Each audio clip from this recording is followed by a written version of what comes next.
Good morning, Mercy Hill Church. We're so glad you could join us this morning on this stream. And we're just thankful that the Lord has brought us all together. And a few things I want to announce before we get into the message today. Pastor Salvador and I will be preaching from 1 Timothy chapter 5 into chapter 6 this morning. Just looking forward to that. But, however, I want us to look at this beautiful church and realize that these pews behind us will be gone the next time we meet. We will be meeting together live in person, not online only, on September 6th, and I am so excited about that. I just can't wait for that, and we'll be so thankful to be able to see your faces. Our worship gathering, it'll include some singing, a time of prayer, we'll hear the word preached, and we'll take of the Lord's Supper together.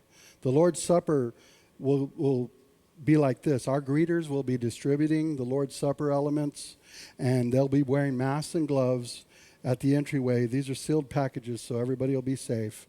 We are going to require masks and face coverings for those adults and children that are 12 or older, and anytime you're moving about the building, you'll be required to wear the mask, unless you have an exemption of some sort. Mercy Hill Church will not be able to provide masks at this time, so we're sorry about that. So please, please, please bring your own mask. We'll be exercising physical distancing. We're going to maintain physical distance of at least 6 feet from others. Unless they're family members, we're just asking that you maintain the distance. And if you're sitting, we ask that you only sit with family members. Otherwise, also maintain physical distance. So we want to encourage you to do that. And as far as Mercy Kids and child care, unfortunately, it's not going to be available at this time. However, we do encourage you to bring your children to worship, to attend the service with you, the parents. We enjoy family integrated worship every week, whether pandemic or not, and we welcome the extra noise. So please, please, please feel free to bring your children if you feel safe with that. And parents, we know it's hard. It's difficult to keep your children from mingling with others, but please just try and do the best you can with them to keep your children with you at all times. And as far as the building access, we'll be meeting in here, and the restrooms will be opened. Other than that, we're going to close off other areas just to keep from having to clean more areas each week and just maintain safety the best we can. Like I said, the bathrooms will be available, the bathrooms and the worship hall. But other than that, we're not going to be opening other areas. We're going to have hand sanitizing stations available, so that will help keep us safe as well. But just in case, bring your own hand sanitizer. It never hurts. And if for some reason we run out, you have it. And also, finally on this, if you're feeling sick or if you've exhibited any COVID-19 symptoms, please stay home for your sake and for the sake of others. We want to keep this safe as possible so that we can continue to meet and worship the Lord in person with one another. We can gather again finally, and we get to see your beautiful faces, and we want to continue that. If you suspect you have COVID-19 or any other type of diagnoses after you've attended a Mercy Hill Church gathering, please let an elder know immediately or email us at admin@mercyhillphoenix.com. Thank you for joining us this morning. I'm going to turn it over to Brother Salvador. ¿Qué tal? Muy buenos días, hermanos, hermanas de la iglesia. Queremos darles la bienvenida esta mañana. Con la noticia quiero decirles que vamos a empezar a reunirnos el próximo domingo. Detrás de nosotros las bancas ya no van a estar. Vamos a cambiar las bancas por sillas.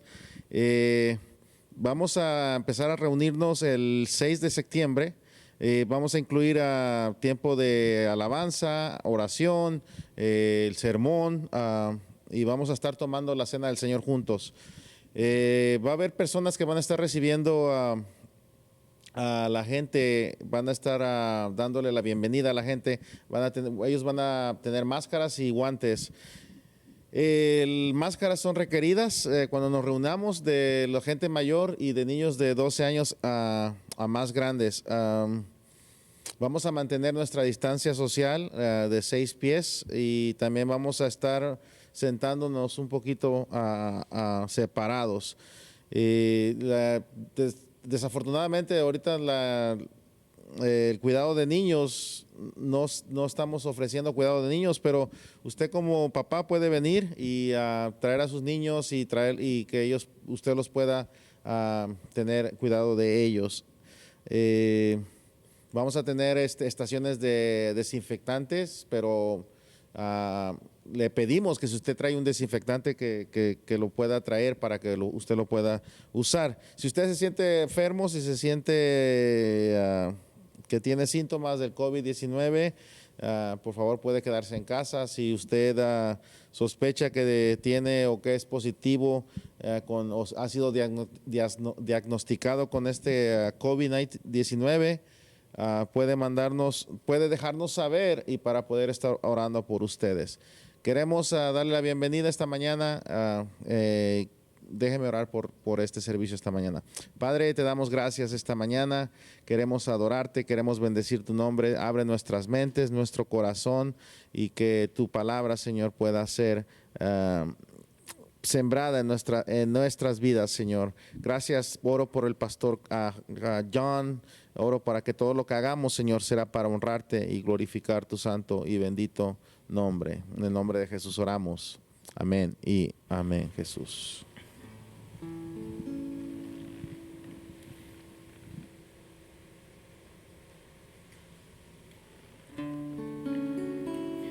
Well, good morning, Mercy Hill. Buenos dias. We are happy to be here with you all and just so ready to praise God together. And this time's been fun. It's been fun being able to meet from our couches in our living rooms, but this will be the last Sunday, hopefully for a long time, because I am so ready for us to be back together. Let's get our hearts ready for that. Let's get our hearts ready for this morning and just rejoice and know that no matter what's going on, no matter what the world looks like, no matter what our church looks like, we can rejoice. We can praise God in our suffering, and we can praise Him and always sing to Him. So let's do that.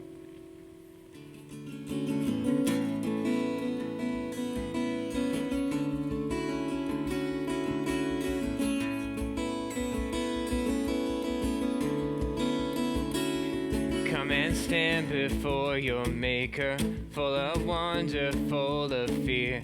Come behold His power and glory, yet with confidence draw near. For the one who holds the heavens and commands the stars above is the God who bends to bless us with an unrelenting love. Rejoice,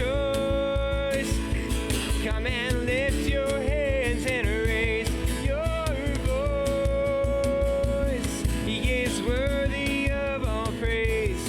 Rejoice, sing the mercies of your King, and with trembling rejoice.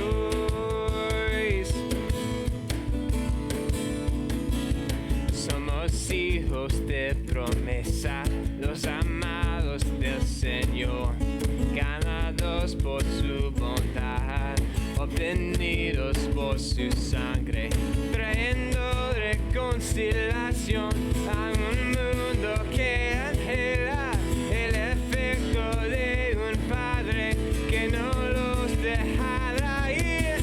Rejoice, levantando tus manos y voz, digno es de alabanza, gózate, canta sus misericordias y reverente gózate.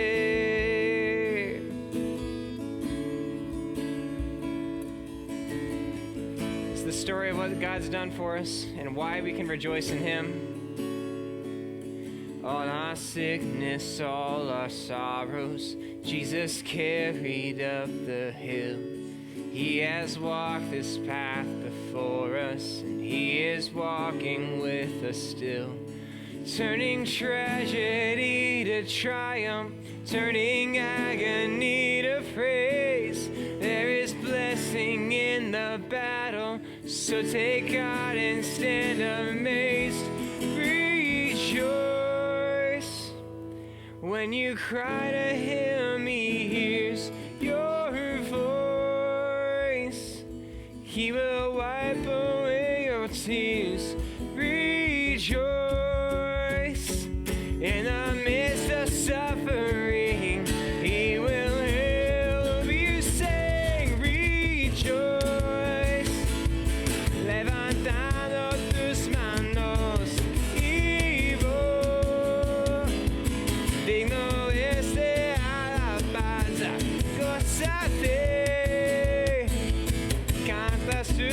misericordias irreverente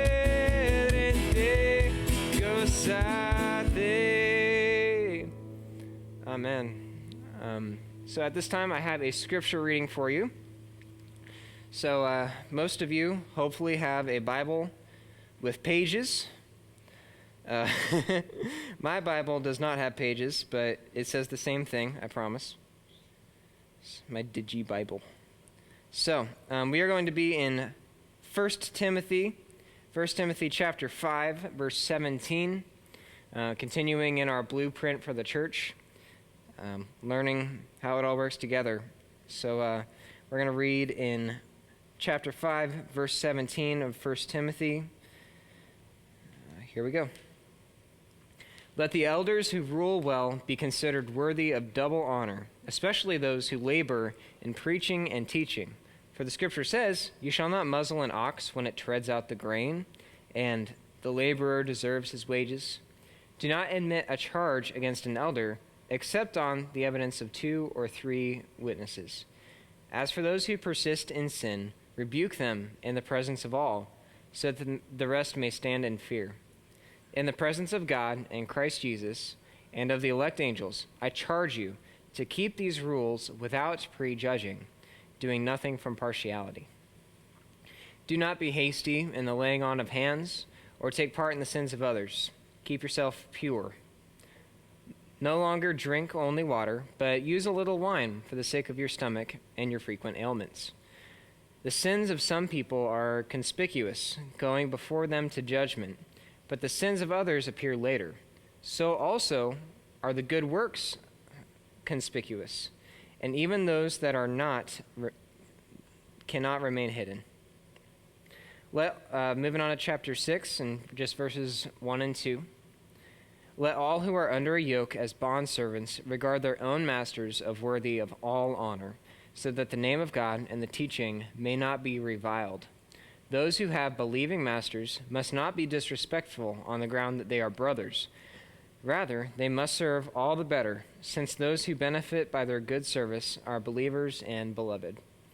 I'm going to pray for us as John comes up. Lord God, we thank you for this morning. We thank you for us gathering here. Let us be blessed by your word this morning. Let us feel your energy and be able to be awake for this time and ready to hear all that you have for us this morning. We love you so much, God. We're here for you. In your name we pray. Amen. Thank you, Dylan and Caleb, Salvador, and the whole production team here. Y'all can't see them, but there's a bunch of beautiful faces here helping us pull off this production. It's so great to have you here this morning, tuned in with us, and I'm going to be preaching from 1 Timothy 5, 17 through 25, and verses 6, 1, and 2 in English. And then when I'm done, Salvador will preach the same message in Spanish. So we're blessed by that. This sermon's entitled, The Household of God, Honoring the Elders and Relations in the Workplace. Last week, Pastor Med taught us about a group of people within the church that deserved honors. Those senior adults, those men and women that have been around a long time, they were worthy of special honor. The elderly men and women that taught the young men and the young women, they were fathers and mothers to these folks. And so we're grateful for them. They're brothers and sisters in our ranks, and they deserve a special honor according to Paul. He taught us from 1 Timothy about who truly deserved this honor and why. In chapter 5, verse 8, Med explained to us, but if anyone does not provide for his relatives, and especially for members of the household, he has denied the faith and is worse than an unbeliever. You see, it's the duty of a family member to care for their own, if they're able to. Paul teaches us here today that the same is true of the local church in accordance with her pastors. She is to care for him. She's to care for him financially, spiritually, physically, and any other way as well. It is her responsibility to help him to provide for his own family.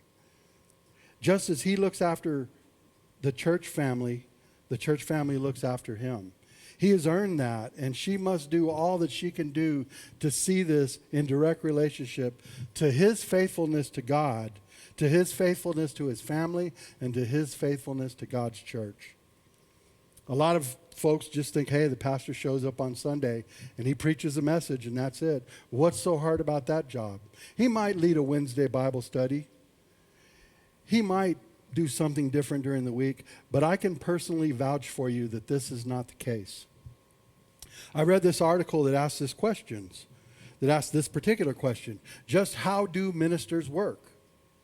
To get an idea, the Ministers' Life and Casualty Union picked 8 ministers representing big, medium, and small congregations. They were different denominations. There were urban churches. There were country churches. They were spread out all over the country in different parts. And each was given a diary, and he was asked to record his activity around the clock for 1 whole month. The result? Most ministers worked 7 days a week. They averaged 9 hours per day. This is based on a 7-day week. They averaged 7.7 hours a day for such duties as visitation, conducting services, study, counseling, and administration, which, incidentally, is the most demanding duty of the pastor. He averaged 26 hours a week doing administrative jobs. In the Bible, pastors are told that their responsibility is to preach and teach and equip the church for the work of God.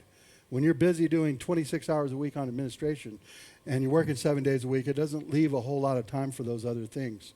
So let's see here today what Paul has to say about how the church is to care for the elders, the pastors, that do their jobs well. Let me repeat. These men do their jobs well. And then we will close with a look at how all believers should approach their own work. First, let's look at the church's responsibility towards the elders. Verses 17 and 18. Let the elders who rule well be considered of double honor, especially those who labor in preaching and teaching. For the scripture says, you shall not muzzle an ox when it treads out the grain, and the laborer deserves his wages. So let's talk about elders. In chapter 3, verses 1 through 7, we learned about the responsibilities and the characteristics of these men. They're also known as overseers, shepherds, pastors, bishop, presbyters, and so on. And in modern time, these words can mean different things depending on how a church is structured. But in the New Testament, they're interchangeable terms. The pastor, he's the under shepherd. He's the bishop of the church. He's the presbyter. These are just same words for the same responsibility. There is another office, though, as Pastor Med let us know, and that's the office of deacon, and it has a few differences. It helps to lead the church as well, but its main responsibility is to take a load off of the pastor. But back to elders. They have a tremendous responsibility to care for the flock of God.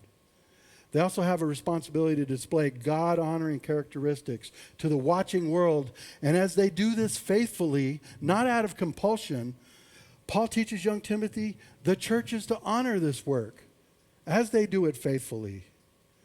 And it talks about these elders who rule well.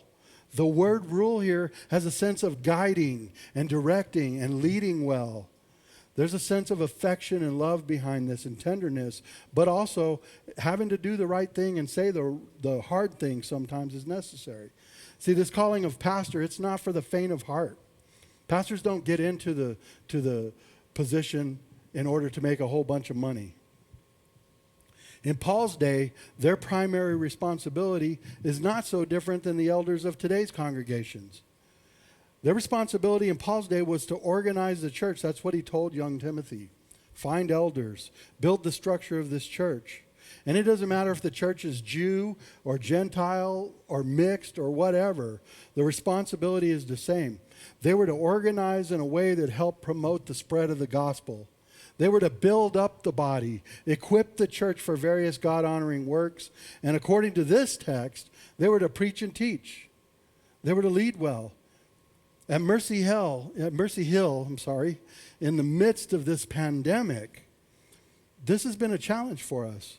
The church has had a lot going on, a lot of it virtually, and keeping up with her various ministries can stretch your elders thin. And while this can be stressful, it is work that we joyfully take on because it is what God has called us to. Whether this means taking care of buildings that need repair. Sometimes we take Zoom calls, we do prayer calls. There's calls between pastors, with our wives. We call despondent church members and we try to encourage and build them up. We deal with still the food distribution program, which recently restarted. Our mercy ministries taking care of the poor, which is the responsibility of the church. We've been having to fundraise. At other times, we just simply have been having to show grace to others. And whatever else is needed. Your pastors rise up and do their best to meet this challenge as best they can because they want to honor the church and honor God.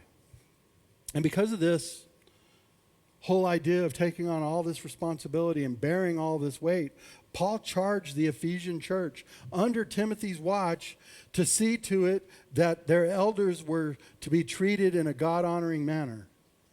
That is, Paul says they were due a double honor.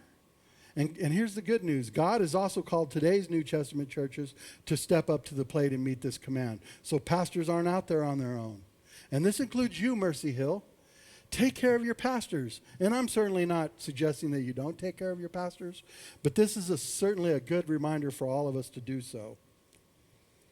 In Deuteronomy 21:17, Moses writes, "But he shall acknowledge the firstborn, the son of the unloved, by giving him a double portion of all that he has, for he is the firstfruits of his strength. The right of the firstborn is his." And that's where we get this idea of double honor, the double portion.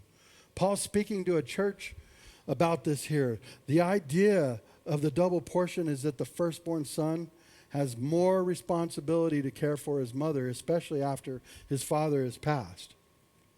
He has a responsibility to her because she's a widow, and he has a responsibility to take care of the family's investments, the property, the farm, the animals, all of the things that need to be taken care of. And this is why he needs and he deserves the double honor that he gets. His brothers don't get it because they don't have that extra responsibility, but he gets it because he does. And we can see also how this ties back to Pastor Med's message on the elderly and the widows. They've put the work in. They've done the stuff. They've led younger men and women in Christ, and they deserve honor as well. Sometimes that's financial. Sometimes that's just the respect that they are due. But they deserve it. And the same is true for the pastor. He deserves the double honor. The word honor has a sense of finances to it, but it's not just that. It's so much more than that. And so this double honor that is due the firstborn, it's because his obligation is double. But it covers the church too. Your pastor deserves the double honor so that he can take care of you, the church, as well as his own family. His own familia needs to be taken care of. So he does this. And then he talks about oxen not being muzzled. I'll tell you a story. When Roxanne and I visited Mount Vernon, George Washington's property, with the Cox family, we got to see a real-life threshing floor. It was this 16-sided, 2-story building, and on the top level, there were boards spaced apart. And the animals treaded those boards in a circle, and the grain was laid out, and the wheat and the chaff were separated. The grain fell down below. But the animals were able to eat as they walked. They weren't muzzled. And we want to make sure the same thing happens with the pastor. As he's doing his work, and he's doing the things that God calls him to do, don't put a muzzle on him.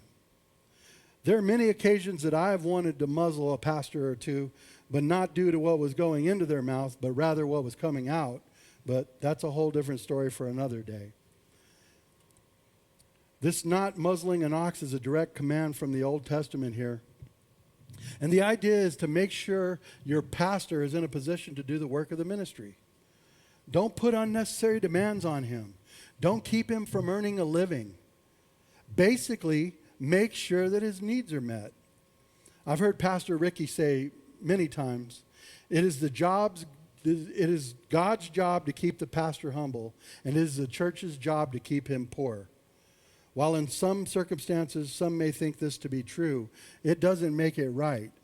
In the New Testament, Dr. Luke tells us, for the laborer deserves his wages. Folks, your pastors deserve to be paid for their hard work. It's scriptural, and it will be honored by God. Now, let's be clear here, because I don't want to put unnecessary pressure on people.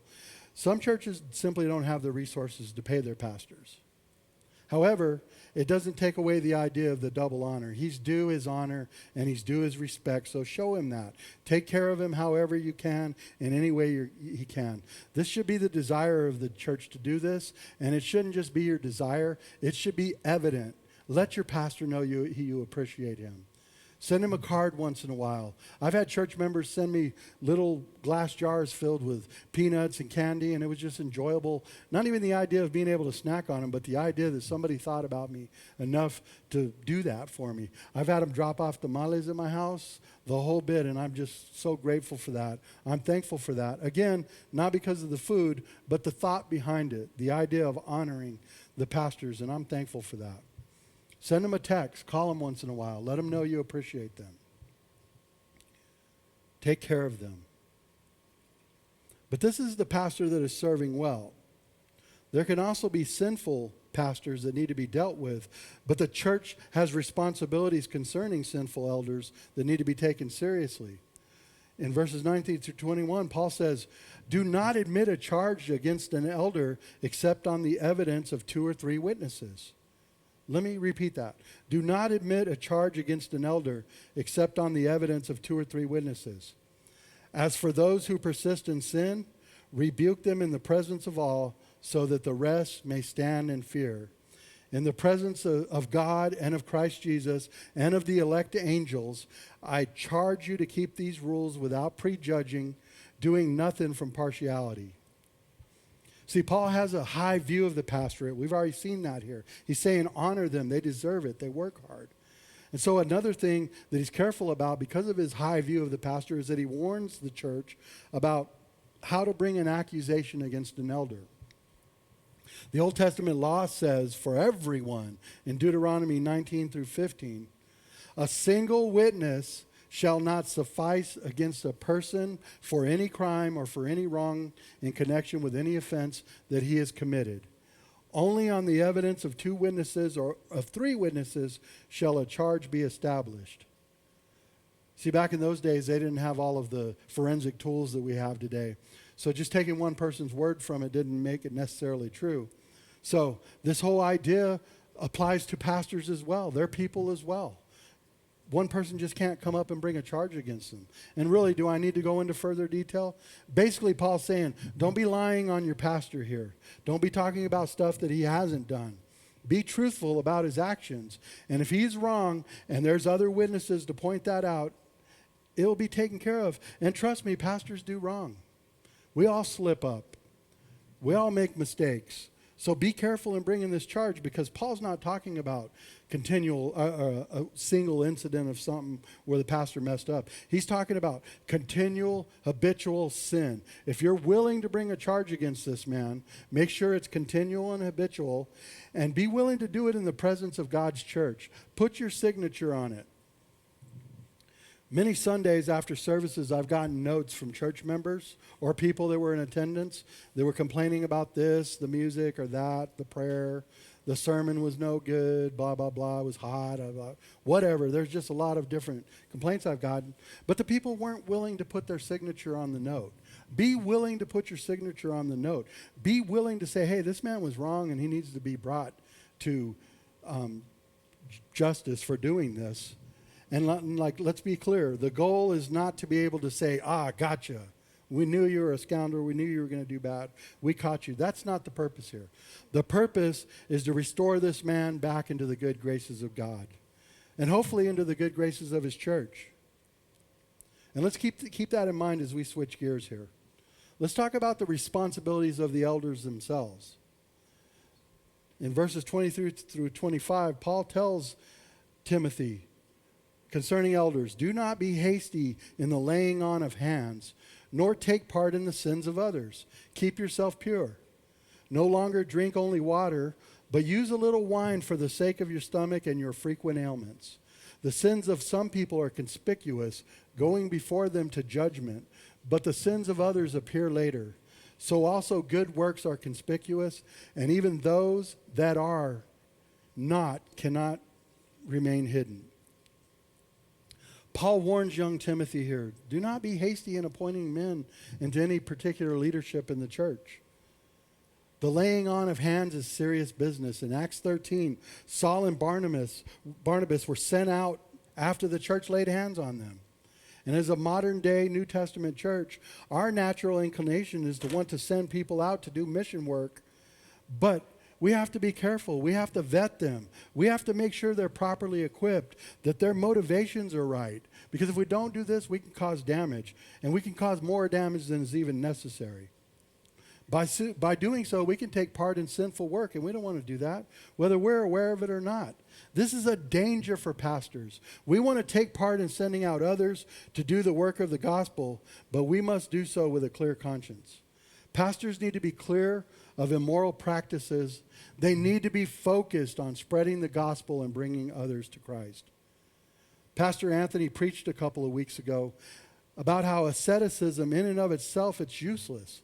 It brings false pride. Basically, it's fake news.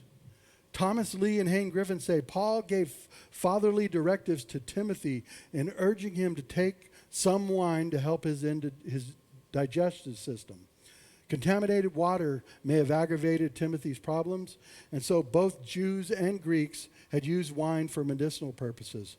So it's not like Paul's telling Timothy, hey, take a drink and go be a boozer, be an alcoholic. He's not telling him that at all. His intention wasn't to lead him into slavery to alcohol. His advice is simply of a directive similar to like take a tonic for your stomach. Take something to help your stomach ache. Paul's not promoting alcoholism here. Pastor Matt dealt with this earlier in 1 Timothy. But Paul's letting young Timothy know that there are godly ways to cope with ailments, godly ways to help you. Wine is a good blessing from God if it's used properly. And then Paul goes on. He talks about how the idea of whatever it is, good or bad, that a pastor does, it will be exposed. Paul writes in verses 24 and 25, and I'll read them again. The sins of some people are conspicuous, going before them to judgment, but the sins of others appear later. So also good works are conspicuous, and even those that are not cannot remain hidden. And this is why Paul stresses great caution in the laying on of hands. Listen, we have enough pastors out there who make news often with their sinful actions and behaviors. Religious leaders, evangelicals out there messing up. And the whole idea is that we don't need more. See, a pastor's sins will follow behind him like a dog. It'll follow behind him all the way to be judged by others. And specifically here in this context, Timothy and the church will judge him. He'll go before them. And this judgment keeps Timothy from sharing in this man's sin and therefore avoiding unnecessary criticism. And the sins can be multiple. They're rooted in pride. All sin is rooted in pride. And it can manifest itself in many different ways. You have gambling, you have addictions, sexual addictions, pornography. You have the pride of life. You have greed, lust, murder, adultery, all of those things that Paul mentions in his sins list. And Pastor Anthony's going to talk about sin more in chapter 6, so I don't want to steal his thunder. But we get the idea here. Pastor Anthony will clue us in on some of this. But Paul also goes on to say, however, the good actions of some people are clearly obvious. Some people do good stuff, and you're like, man, that's a good dude doing good stuff. And with others, this isn't obvious at first glance. It doesn't make them a bad person, but Paul says their good works cannot remain permanently hidden. People can pick up on genuine character. Sometimes it takes a while. I've judged people in first meeting them, and I'm like, man, I don't know if this person's good or bad. They've probably done the same with me. But over time, their genuine characteristics, their good, right things that they love to do show up. And simply having the absence of a bad reputation is not an indication of a good reputation. Somebody may seem like they have a great reputation, but that doesn't make it so. On the other hand, the appearance of an absence of a good reputation should not automatically lead us or cause us to come to negative conclusions. Some excellent qualities require more time to appear. And those who have these excellent qualities, they will eventually establish themselves. They'll be known by the people. Over time, the people will pick up on it, and they'll be like, yeah, we weren't so sure at first, but this person, his motives are right. He loves God. He loves the church. This is a good man. And so we have to have patience when dealing with people's character. Through patience, their character will be brought to light. And here's the key here. True godliness cannot be kept secret. Think about that. For you and for me. True godliness cannot be kept secret. And at the end of this here, Paul restates a timeless principle. We reap what we sow. This is most often true in this life. It is certain in the life to come.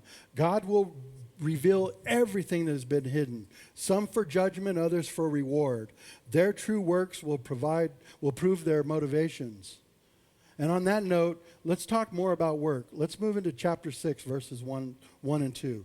And let's talk about the responsibilities of workers, other types of workers, not elders that are doing their job, but other types of workers. And in chapter 6, verse 1, Paul says, let all who are under a yoke as bondservants regard their own masters as worthy of all honor, so that the name of God and the teaching may not be reviled.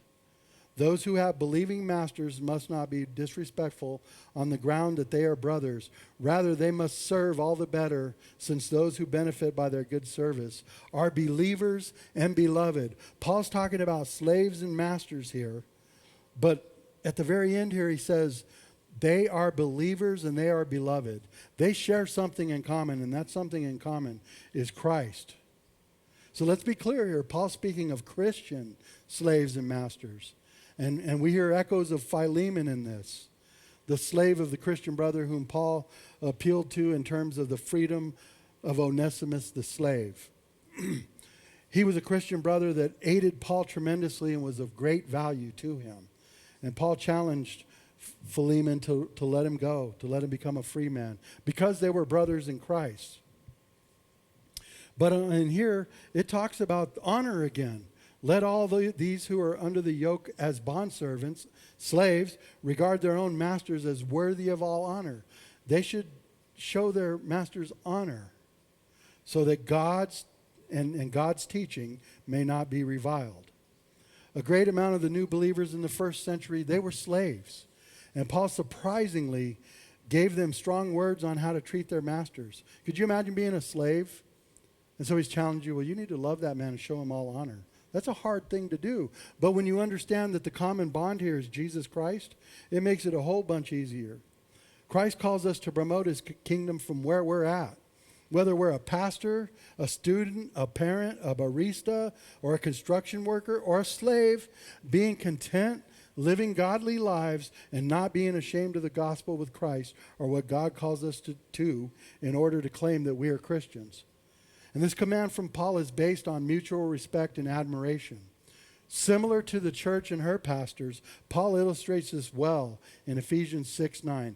He says, masters, do the same to them and stop your threatening, knowing that he who is both their master and yours is in heaven, and that there is no partiality with him. See, when you're a child of God, it doesn't matter your role in life. If you've truly been called by God and confessed your sin and follow and trust Jesus Christ, it doesn't matter if you're master or slave. You know what the true prize is. So brothers and sisters, know well that your pastor, your shepherd, your elder, your overseer, your presbyter, your bishop, whatever you want to call him, he's first and foremost your brother in Christ. And he needs Christ as badly as you do. He's not more, he's not less. Treat him as you would your own, but recognize that his call is that to serve and to minister to God's people directly. He is deserving of that honor in so much as he honors God in leading his people. Treat him in a manner worthy of his calling. Pastor Med taught us from 1 Timothy that age deserves honor. Elders deserve honor. Pastors deserve honor. Mature brothers and sisters in Christ deserve honor. And because of that, our churches should teach the responsibility of the family to care for its own. The church should not only help take care of those believers in need and have no family to take care of them, but churches should pay their pastors well and show special honor to them double honor.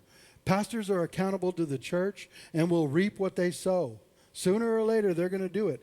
But let's also be reminded that it's a good thing for churches to have bylaws, policies in place for dealing with criticism or charges made against their leaders. Be careful in bringing a charge against an elder. And also, as much as the pastor desires to do his work unto God, all Christians everywhere, regardless of your calling, and at all times, should strive to do the same. And I read a quote that sums this up. We are to work, knowing that nothing of ultimate value can be gained because everything of real value has already been given. You see, the pastor has the awesome responsibility of leading God's church to a greater knowledge of the saving grace of God in order to win souls for Christ. If he is not about that, then he is not doing his job well. There are some listening to this message here today, and you may have tasted and seen that the Lord is good. But there may be some listening as well that need God's saving grace. And I would invite those who don't trust Jesus to do so. Recognize that you're a sinner, needing the mercy and the grace of God in order to be saved from his anger towards wrongdoers. How do you do this? You call out to God. You confess your sins. You repent of them. You understand and acknowledge that Christ Jesus died in your place and he paid a price you could not afford. Trust him as Lord and Savior. Believe on him. And I want to close here with some challenges for all of us. For the Christian and the church, I want you to think about these questions. What criteria should be used to determine if a pastor is doing his job well? If he's working the way he should be? And what does God say about rewarding those who do? How does your church apply this principle? Do you regularly show your appreciation to those in leadership? What kind of reputation do you think you have in your church? Is it different from your reputation in the community? Is it different from your reputation at work? Are you the person that God's called you to be? If not, today is the day to do that. Today is the day of salvation, and today is the day for the Christian to step up, to take care of their pastors, and to do the work that God has called them to do in a God-honoring way. And I just want to thank you, and I'll close this out in prayer here. God, thank you for this opportunity to teach through your word, Lord, and just a reminder for us on how to treat our elders, how to take care of our elders, Lord, but also the elders' responsibilities and doing the right thing, doing the good thing, and showing good, true character, even if it takes time, Lord. And for those that don't believe, Lord, I would call them to salvation this day, to trust you, to trust Jesus, to give their lives to Jesus, to love him as Lord and Savior. And for all of us, Lord, I just want to challenge us to continue to do the good works that you've caused us to do in a God-honoring way. And it's in Christ Jesus' name I pray. Amen.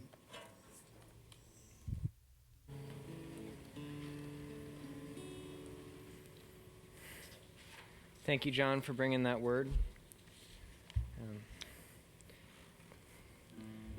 To celebrate that, to declare that to us and each other, and to God and to our hearts, we're going to sing All Creatures.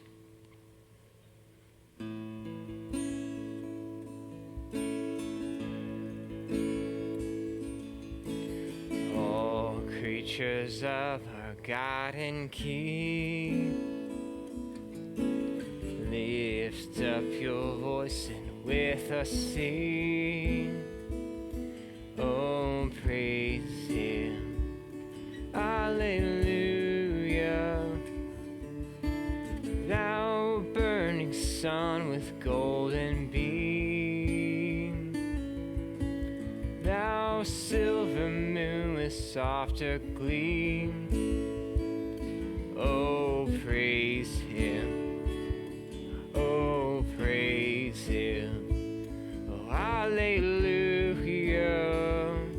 Hallelujah. Hallelujah.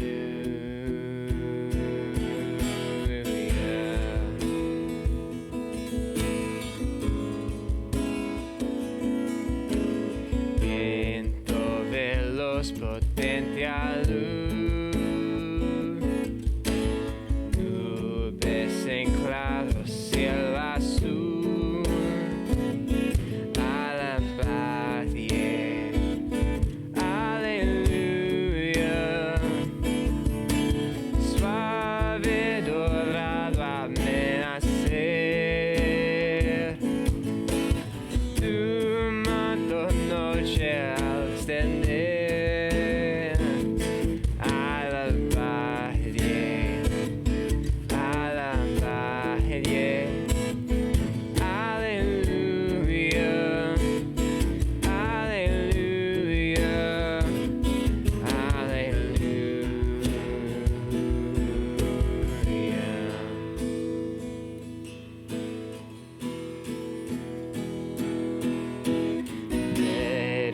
things the Creator bless, and worship Him in humbleness.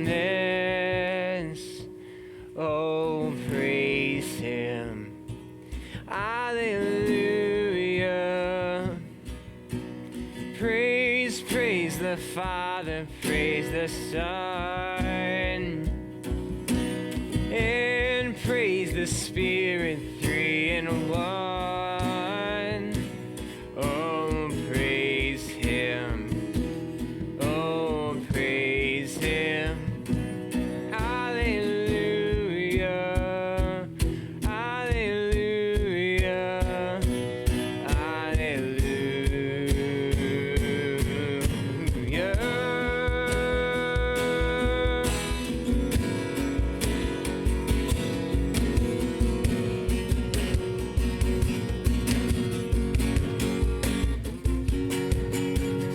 Rica cosecha media flor, magnificar al Creador.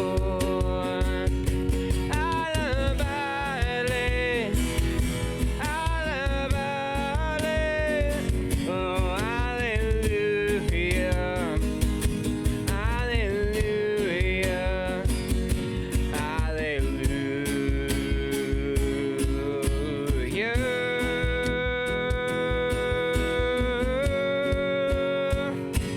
We sing hallelujah to our God. Oh, hallelujah. Hallelujah. Oh, hallelujah. Hallelujah. Oh, hallelujah. Hallelujah. Hallelujah. Oh, hallelujah. Hallelujah. Dear Lord God, we praise you. We thank you for this amazing morning where we get to sing to you, we get to learn from you, and we get to learn what it means to honor those that you've put in our lives, our elders and our leaders. We're so grateful, Lord. Continue to be with us in our time today and through our weeks. We love you. In your name, amen.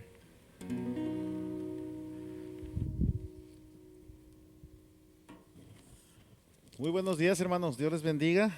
Bueno es alabar al Señor esta mañana.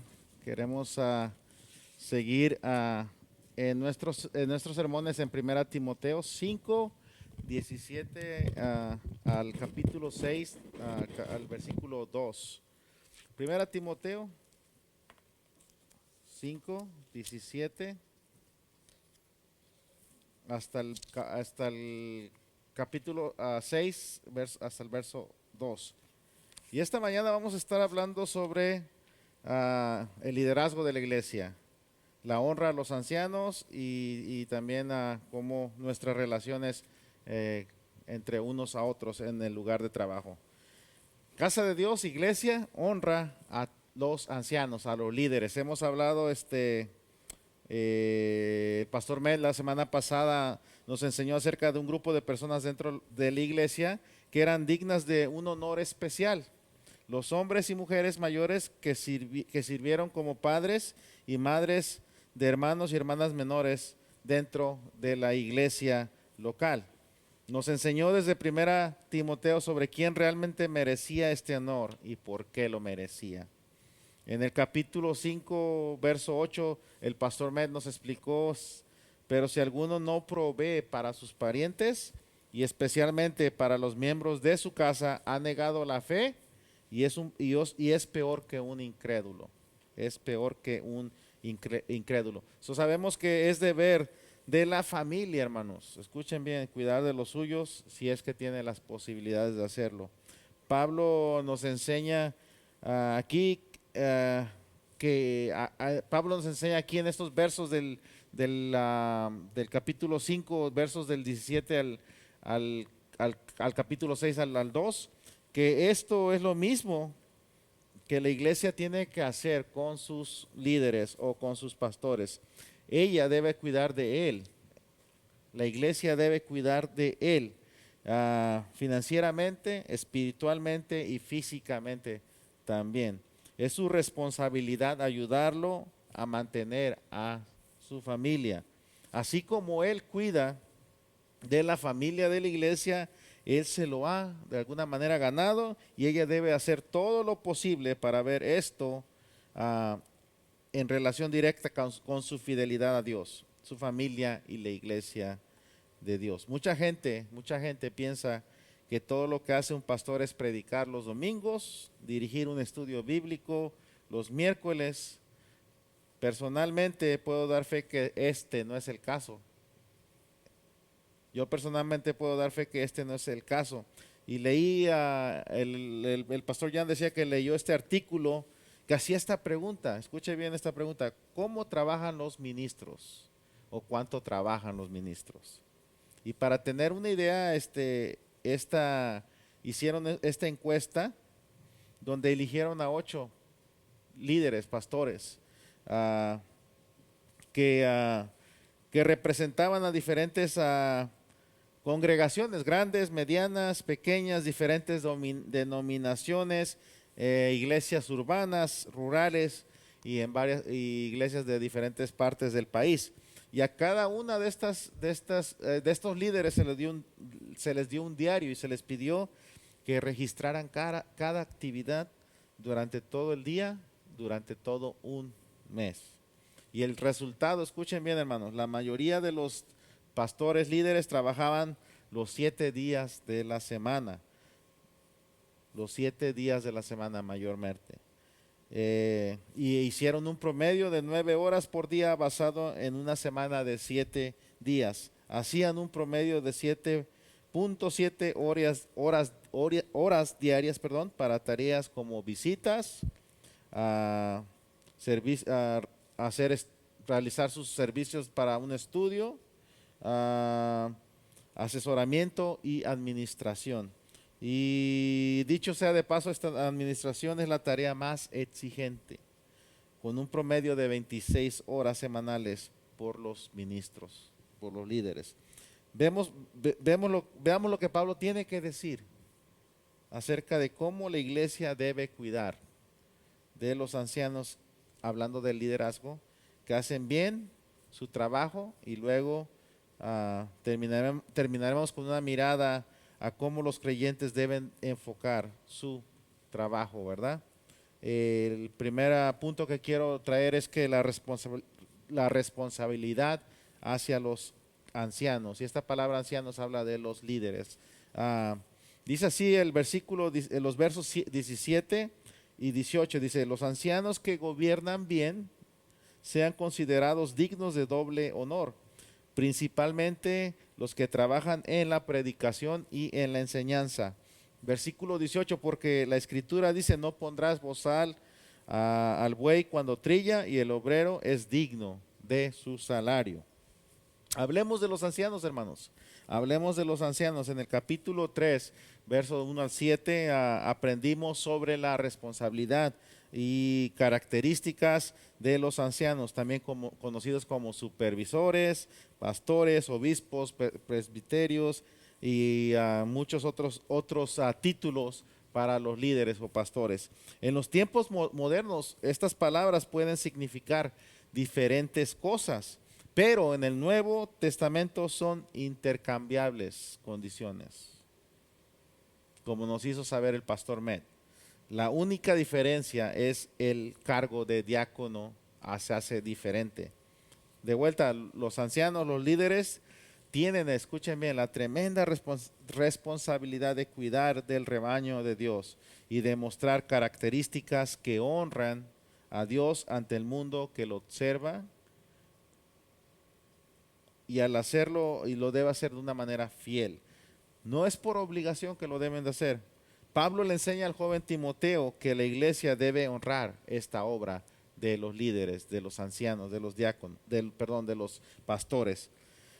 Y esta palabra gobierna, dice los ancianos que gobiernan bien. Esta palabra que dice gobiernan, aquí tiene el sentido, escuchen bien, de guiar, dirigir y liderar bien. Este llamado no es para los débiles de corazón, escuchen hermanos. Este llamado no es para los débiles de corazón. En los días de Pablo, su responsabilidad principal no es tan diferente a los de los ancianos de la iglesia, los líderes de la iglesia, de las congregaciones de hoy en día. Debían organizar la iglesia, ya fuera mayormente judía o mayormente gentil o mixta. Debían organizarse de una manera que ayudara a promover la propagación del evangelio. Debían también de edificar el cuerpo, la iglesia, equipar la iglesia para diversas obras que honraran a Dios, y según este texto que predicaran y que enseñaran también. Aquí en la iglesia de Mercy Hill, en medio de esta pandemia, ha sido un desafío sin lugar a dudas. Ha sido un desafío sin lugar a dudas hacer todo esto. La iglesia tiene mucho que hacer y mantenerse al día con sus diversos ministerios, y esto puede hasta cierto punto ser estresante para los ancianos. La iglesia tiene mucho trabajo y hasta cierto punto uno como líder se siente un poquito estresado, se siente un poquito encerrado, que no puedes hacer mucho. Es un trabajo que se asume con alegría, es un trabajo que se asume con gozo, porque es lo que Dios nos ha llamado a hacer. Ya sea que esto signifique que el edificio necesite reparaciones, trabajos, ya sea que seamos llamadas entre el pastor y llamadas del tiempo de oración a través de Zoom, miembros que están hablar con miembros que están dentro de la iglesia un poco abatidos, ya sea en la distribución de comida los martes, recaudación de fondos, o simplemente mostrando gracia a cualquiera o cualquier otra cosa que se ocupe o que se necesite. Sus pastores, hermanos, déjenme decirle que se levantan y hacen todo lo posible para enfrentar el desafío lo mejor que ellos pueden. Debido a esto, hermanos, Pablo encargó a la iglesia de Éfeso, bajo la vigilancia de Timoteo, que se ocupara de sus ancianos, fueran tratados de una manera que honrara a Dios, Es decir, se les debía dar un doble honor. Dios también ha llamado a la iglesia del Nuevo Testamento de hoy dar un paso al frente y cumplir con este mandato. Dios ha llamado a la iglesia de hoy en día, a usted y a mí, a dar un paso al frente. Y esto te incluye a ti y a mí, hermanos, de cuidar a los pastores, a los líderes, a los que gobiernan bien, dice la palabra. Y esto sin duda es un gran recordatorio para que todos lo hagamos. Este pasaje hace un recordatorio para que todos hagamos y demos doble honor a los pastores. En Deuteronomio 21:17 Moisés escribe así: sino que reconocerá al primogénito, al hijo de la aborrecida, dándole una porción doble de todo lo que tiene, porque él es el principio de su vigor y a él pertenece el derecho de primogenitura. Esta doble porción que habla aquí habla del doble honor que Pablo le está hablando o le está diciendo a la iglesia de Éfeso. La idea, escuchen bien, hermanos, la idea de doble porción es que el primogénito tiene más responsabilidades en el cuidado de su madre, es el que siempre se ocupa. En el caso de que ella enviude, él toma el lugar y tiene más responsabilidades en las inversiones, en la propiedad, en las propiedades de la familia, y por eso necesita y merece el doble de lo que reciben los demás hermanos. Podemos ver cómo esto se relaciona con el mensaje del pastor Ahmed sobre los ancianos y las viudas. La iglesia ha de considerar dignas y merecedoras las labores de su pastor. Déjeme lo repito una vez más. La iglesia debe considerar dignas y merecedoras las labores de su pastor. Su responsabilidad es tan grande que sus labores merecen su justa recompensa. Por eso ella le da el doble honor. que le corresponde al primogénito, porque su obligación es doble. Cubre la iglesia, trabaja en la iglesia, pero también así lo hace con su propia familia. El pastor Jan compartió algo sobre que él y su esposa Roxanne fueron y visitaron al monte Vernon junto con la familia Katz, y que ellos estuvieron en un granero, hermanos. Dice que estuvieron en un granero de 2 pisos, un granero grande, donde en el piso superior el grano estaba esparcido en el piso. El grano estaba esparcido, y los animales caminaban sobre él. ¿Para qué? Para romperlo. Y esto era para separar el trigo de la paja. Mientras los animales trabajaban y caminaban alrededor del círculo, ellos estaban separando el trigo de la paja, estaban haciendo un trabajo. Y ellos eran libres de comer cuanto quisieran, porque se habían ganado su sustento, estaban haciendo un trabajo. Pablo dice lo mismo de los pastores aquí: no les pongas bozal, no les pongas bozal. Este es un mandamiento directo, del Antiguo Testamento. Aquí la idea es que asegúrese la iglesia que su pastor esté en posición de hacer el trabajo del ministerio. Asegúrese la iglesia de que el pastor o los pastores puedan estar en posición de hacer el trabajo del ministerio. No hay que imponer exigencias innecesarias, hermanos. No debemos poner exigencias innecesarias. No le impidamos ganarse la vida.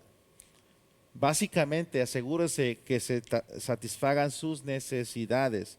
Una vez escuchamos decir al pastor Ricky: es el trabajo de Dios de mantener al pastor humilde, y el trabajo de la iglesia es mantenerlo pobre. Suena un poquito duro, pero muchas veces es la realidad. Aunque en algunas circunstancias algunos pueden pensar que esto es cierto y pensamos así, pero sabemos que no está bien. Sabemos que no está bien. En el Nuevo Testamento, el doctor Lucas escribe, nos dice: porque el obrero merece su salario. El obrero merece su salario. Hermanos, los pastores merecen que sean honrados por Dios. Ellos merecen que sean honrados por Dios, doble porción, que ellos puedan hacer el trabajo del ministerio que se le debe honrar a ellos de alguna manera, que ellos puedan tener la libertad de hacer el ministerio libremente. Sin embargo, déjeme decirle, aclaremos que algunas iglesias, debo aclarar esto, que algunas iglesias no cuentan con los recursos para pagar a sus pastores, no cuentan con los recursos, pero sin embargo el honor y el deseo de hacerlo deben de estar ahí, deben ser evidentes de que la iglesia quiere tener cuidado de sus pastores. Déjenme compartir otro punto que dice responsabilidad con respecto a los ancianos. Capítulo 19 al 21 dice: no admitas acusación contra un anciano a menos de que haya 2 o 3 testigos. A los que continúan en pecado, repréndelos en presencia de todos, para que los demás tengan temor de pecar. Te encargo solemnemente en la presencia de Dios y de Cristo Jesús y de sus ángeles escogidos, que conserves estos principios sin prejuicios, no haciendo nada con espíritu de parcialidad. Pablo tiene una alta visión del pastorado, hermanos. Él tiene una alta visión del pastorado, y por lo tanto, otra cosa sobre la que advierte aquí es cómo presentar una acusación contra un anciano, contra un pastor, contra un líder. La ley del Antiguo Testamento dice que para todos, en Deuteronomio 19:15 dice así: un solo testigo no será suficiente contra una persona por ningún crimen o por cualquier mal en relación con cualquier delito que haya cometido. Solo sobre la evidencia de 2 testigos o de 3 testigos se establecerá algún cargo sobre esto.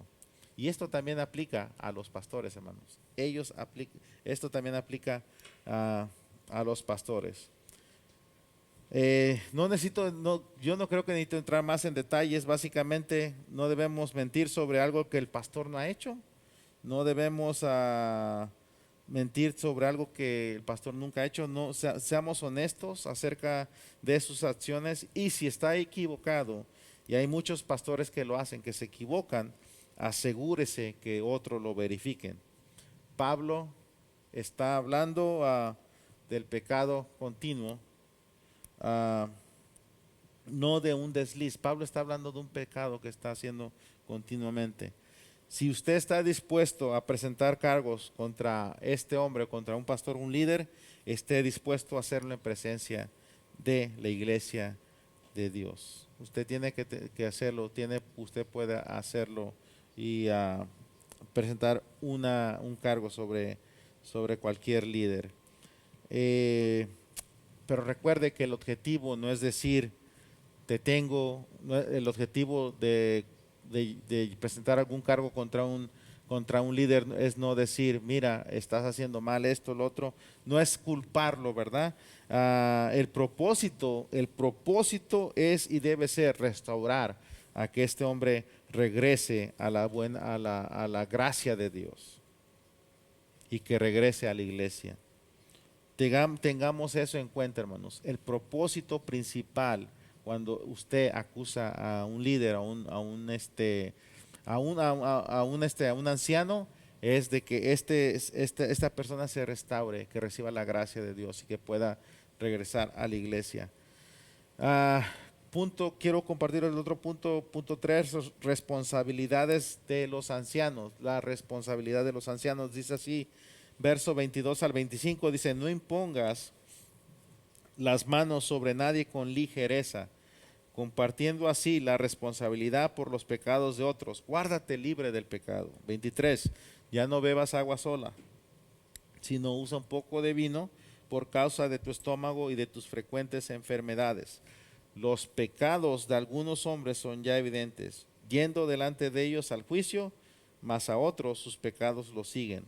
De la misma manera, las buenas obras son evidentes, y las que no son, no se pueden ocultar.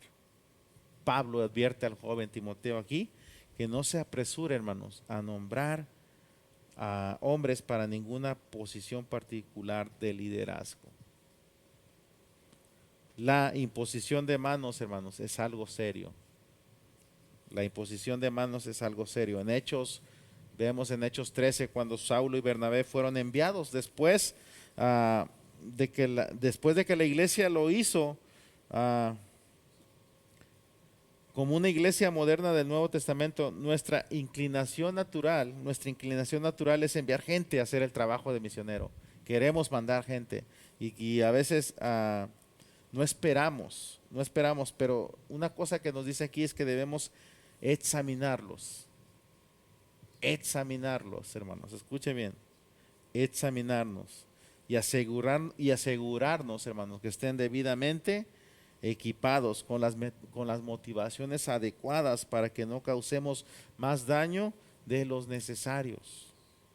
Al hacerlo de esta manera, cuando empezamos a queremos levantar líderes, debemos tener cuidado porque al hacerlo podemos estar participando en la obra pecaminosa de estas personas, lo sepamos o no lo sepamos.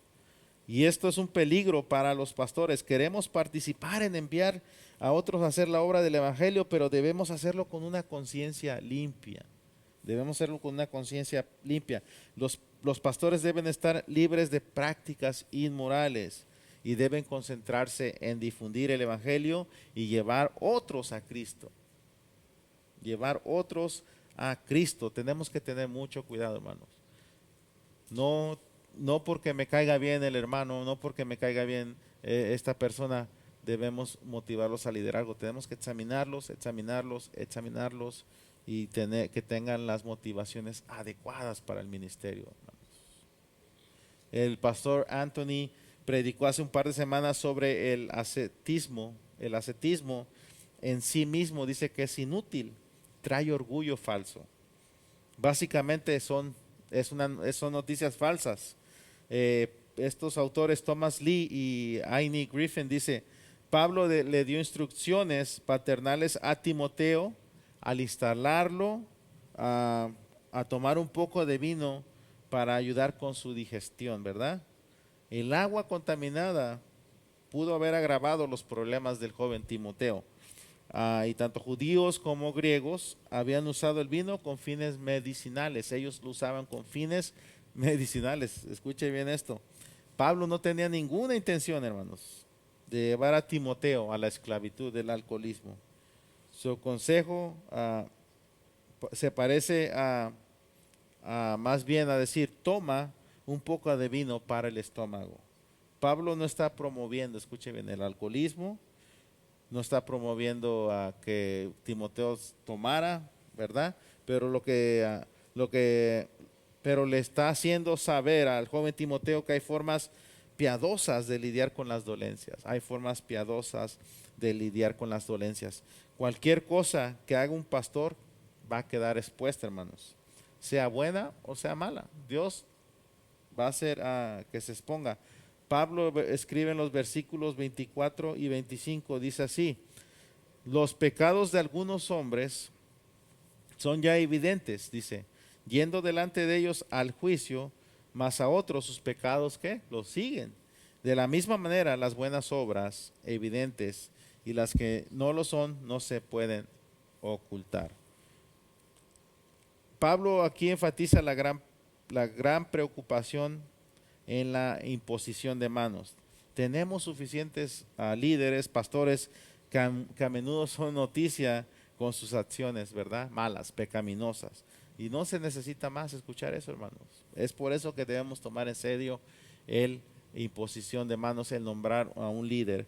Debemos tomarlo en serio. Los pecados de un pastor lo seguirán como dice aquí, como un perro por todo el camino para ser juzgado por otros. Pero específicamente aquí por Timoteo y la iglesia, dice.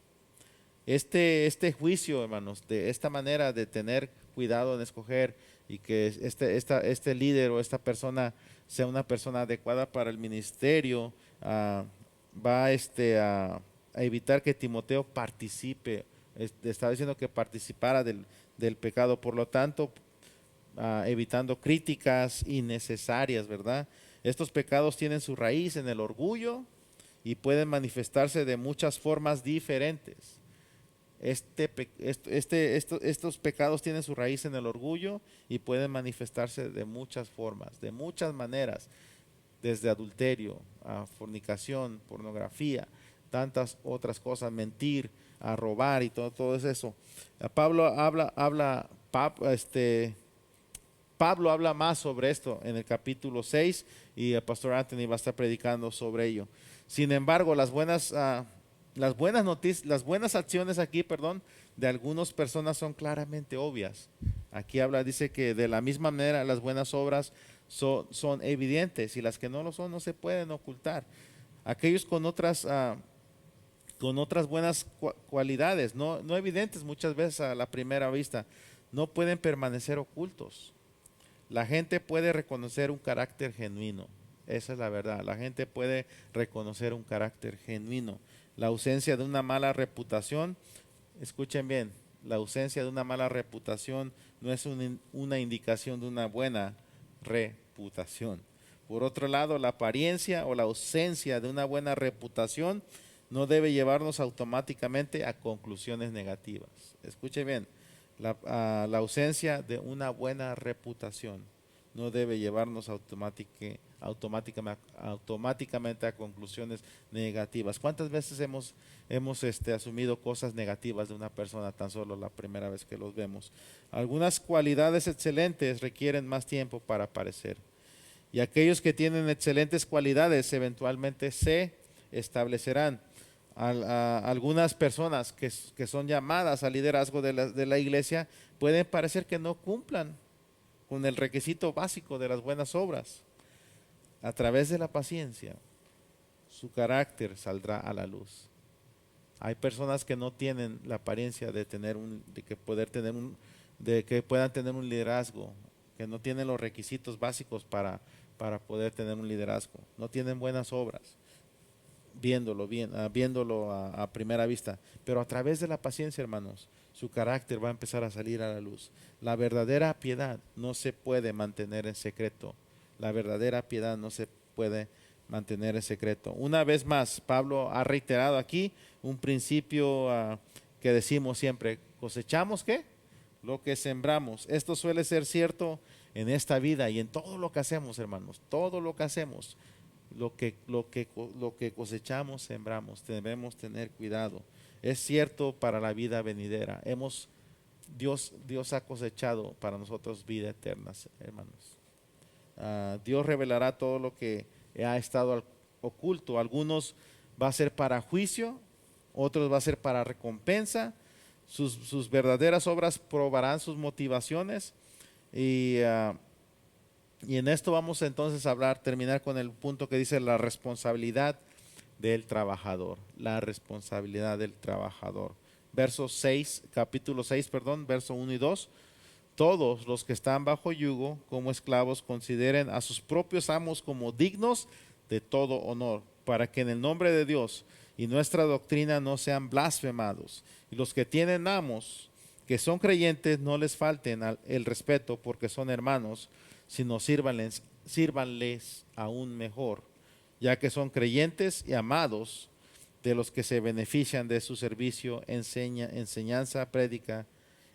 y predica estos principios.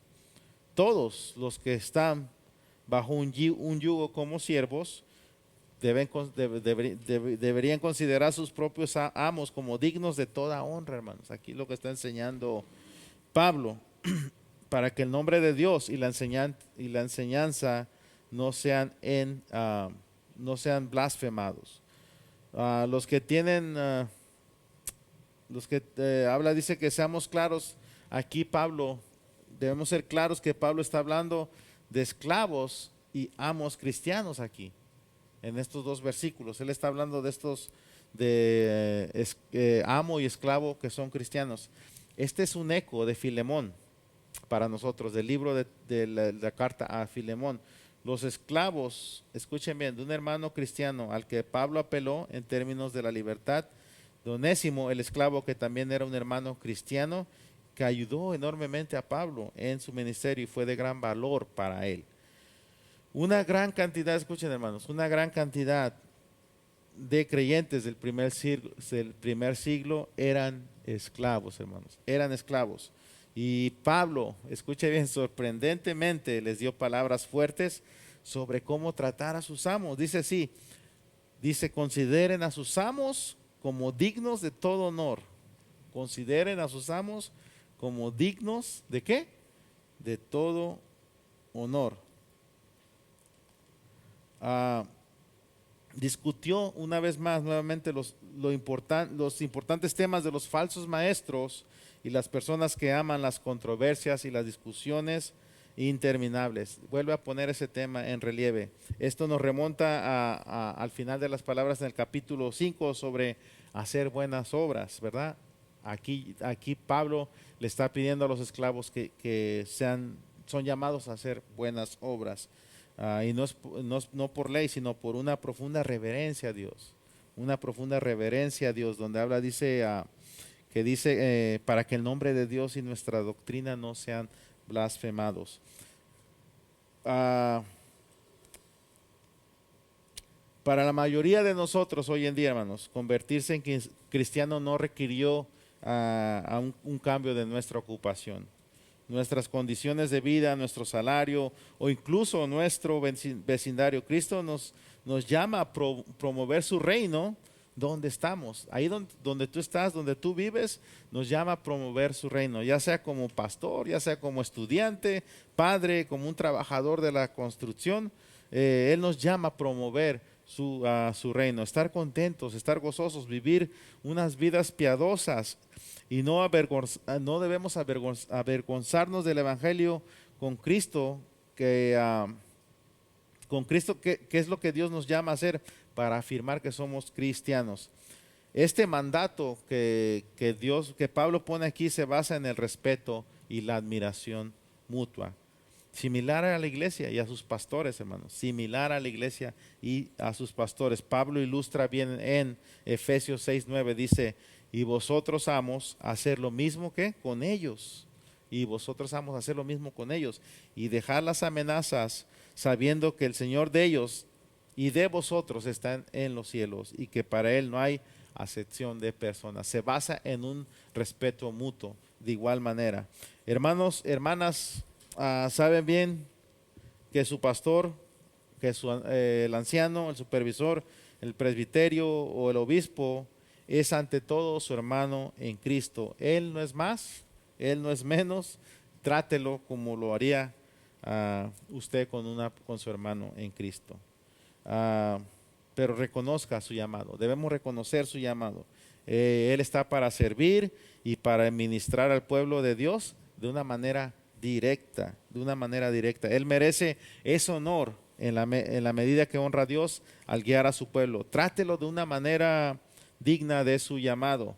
El pastor Med nos enseñó desde 1 Timoteo que los de edad mayor merecen honra, honor. Por eso la iglesia debe enseñar la responsabilidad de la familia de cuidar a los suyos. La iglesia debe de enseñar estas cosas a los creyentes, de que deben de cuidar a los suyos, a la gente mayor. La iglesia no solo debe ayudar a cuidar a los creyentes necesitados que no tienen una familia que los cuidó, sino que las iglesias deben pagar bien a sus pastores y también mostrarles un honor especial a ellos. Los pastores son responsables, hermanos, ante la iglesia. Y ellos cosecharán lo que siembran. Ellos van a cosechar lo que siembran, tarde o temprano. También recordemos que es bueno que las iglesias tengan, escúchenme, estatutos, políticas, para poder lidiar con las críticas o acusaciones formuladas contra sus líderes. Además, por mucho que el pastor desee hacer su trabajo para Dios, todos los cristianos en todas partes y en todo momento deben esforzarse por hacer lo mismo. Todos los cristianos debemos esforzarnos por hacer lo mismo, hermanos. Hay una cita que dice aquí, habló el pastor Jan, dice así: debemos trabajar sabiendo que no se puede ganar nada de valor final porque ya se ha dado todo lo que tiene valor real. J.A. Walter. Dios ha dado todo lo que es lo de valor. Dio a su Hijo único para morir por nosotros. El pastor, hermanos, escuchen, tiene la asombrosa responsabilidad de llevar a la iglesia de Dios a un mayor conocimiento de la gracia salvadora de Dios, a fin de ganar más almas para Cristo. Si no se trata de eso, entonces no está haciendo bien su trabajo. Si un pastor no está haciendo esto, es que no está haciendo un trabajo bien para Dios, no está gobernando bien la iglesia. Hay algunos que tal vez ahí donde tú estás escuchando este mensaje, has probado y has visto que el Señor es bueno, pero tal vez hay algunos que necesitan en este momento de la gracia salvadora de Dios. Y me gustaría invitarte esta mañana, y me gustaría invitar a aquellos que no han confiado en Jesús, que lo hagan en este momento. Que reconozcas que tú eres un pecador, que estás separado de Dios, que necesitas de la misericordia y la gracia de Dios para salvarte de su ira. ¿Cómo puedo hacer esto? ¿Cómo puedo hacer esto? Clama a Dios. Confiesa tus pecados, arrepiéntete de ellos, hermano. Comprende y reconoce que Jesús murió en tu lugar y que pagó un precio tan alto que tú ni yo podíamos pagar. Confía en Él, no dudes en esta hora. Confía en Él como tu Señor y como tu Salvador. Cree en Él. Para usted como creyente y la iglesia, quiero que pensemos en estas preguntas y escuche bien estas preguntas. ¿Qué criterio debo utilizar para determinar si un pastor está haciendo bien su trabajo? ¿Qué criterio nosotros debemos tomar para ver si un pastor está haciendo un trabajo bien, si está gobernando bien la iglesia? ¿Qué dice Dios acerca de recompensar a quienes lo hacen? ¿Qué es lo que dice la Biblia acerca de los líderes, de los ancianos que están haciendo las cosas bien? ¿Cómo aplica tu iglesia este principio? ¿Cómo aplica esta iglesia este principio? Otra pregunta que me gustaría hacerte es, ¿muestras con regularidad tu agradecimiento a los que están en liderazgo? Tal vez un gracias, tal vez un Dios te bendiga. Gracias, pastor, gracias, hermano. ¿Estás mostrando ese agradecimiento al liderazgo de la iglesia? ¿Qué tipo de reputación crees que tienes en tu iglesia? ¿Qué tipo de reputación crees que tienes en tu iglesia? ¿Esa reputación es diferente fuera de la iglesia? ¿Esa reputación es igual o diferente dentro en la comunidad, en tu trabajo, en tu familia? Hermanos, quisiera terminar con esta oración y pensar en lo que vimos hoy, que debemos dar honor, doble honor a los líderes, al anciano, a los pastores que están en puestos de liderazgo. Casa de Dios, iglesia, honra a los ancianos, hermanos. Honra a los ancianos, tal vez con un gracias. Y me gustaría orar por ti y me gustaría orar por los pastores de esta iglesia. Padre, te damos gracias esta mañana porque yo sé que reconozco que tu palabra, Señor, nos enseña que debemos dar honor, doble honor, Señor, a los líderes. Padre, oro por cada pastor esta mañana. Gracias por la vida de mi hermano John, que es un líder aquí, por la vida del pastor Anthony, el pastor Matt y el pastor Ricky, Señor. Te damos gracias por la vida de ellos y por todos los otros jóvenes, otros hombres que están en el liderazgo dentro de aquí de la iglesia, Señor. Padre, ayúdanos a crecer en la piedad, a crecer en tu gracia, en tu misericordia y en el conocimiento de tu palabra, Padre. Esta mañana te pido por cada creyente, por cada hermano o por cada persona que está escuchando, Señor, que tú los bendigas, Padre. Que tú hables a su corazón y que hables a nuestras vidas, Padre. Abre ese corazón, toca esa vida, Señor, para que tu Santo Espíritu pueda hacer la obra salvadora en esa persona. Gracias, Señor, porque yo sé que tú escuchas y tú hablas a través de tu palabra y de tu siervo, de tu pastor. En el nombre de Cristo oramos. Amén y amén, Jesús. Amen.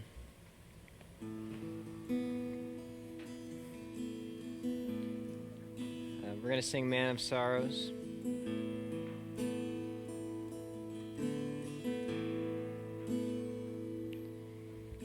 El Cordero que sufrió traicionado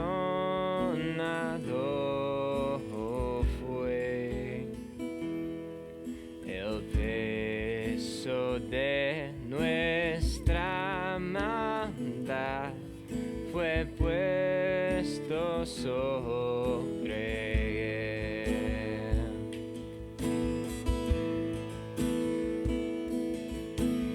En silencio soportó dolor y humillación. Obediente al Padre fue, la cruz por mí cargó. En aquella cruz me salvaste, derramaste ahí tu amor. Mi alma cantará, aleluya, gloria y honra a ti, Señor.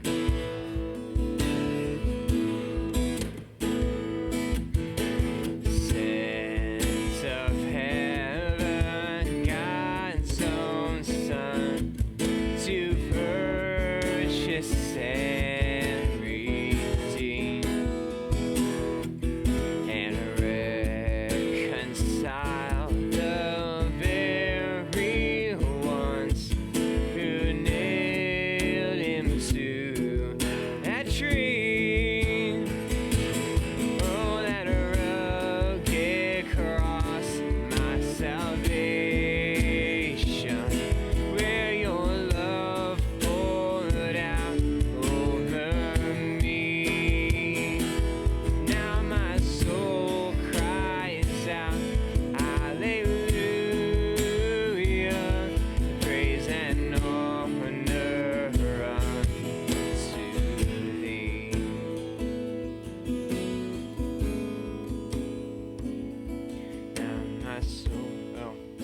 the debt. Now my debt is paid. It is paid in full by the precious blood that my Jesus spilled. Now the curse of sin has no hold on me. Whom the Son sets free, oh, is free indeed. Él pagó por mí, su perdón me dio por la sangre que derramó en la cruz. El pecado ya no me puede atar, libre soy, libre en verdad. En aquella cruz me salvaste,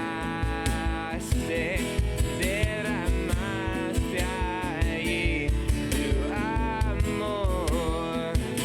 Me ama cantará, aleluya, gloria y honra a ti, Señor.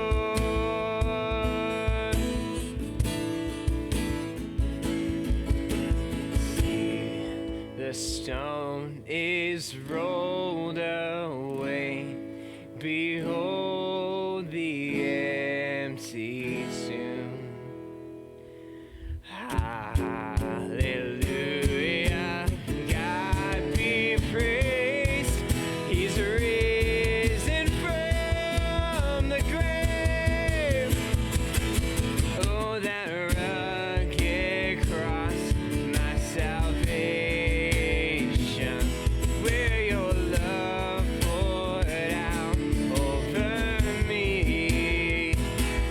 Now my soul cries out, hallelujah,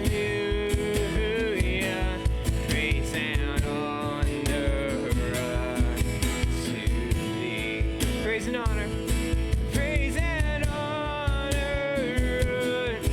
to thee. Praise and honor to thee. Amen, God. Lord, we want to give all the praise and honor to you. Toda la honra a ti, Dios. Thank you for the lesson this morning. Gracias por la palabra esta mañana.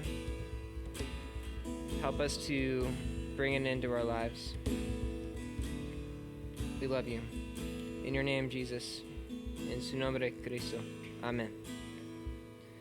Amen. Well, thank you all for joining us this morning.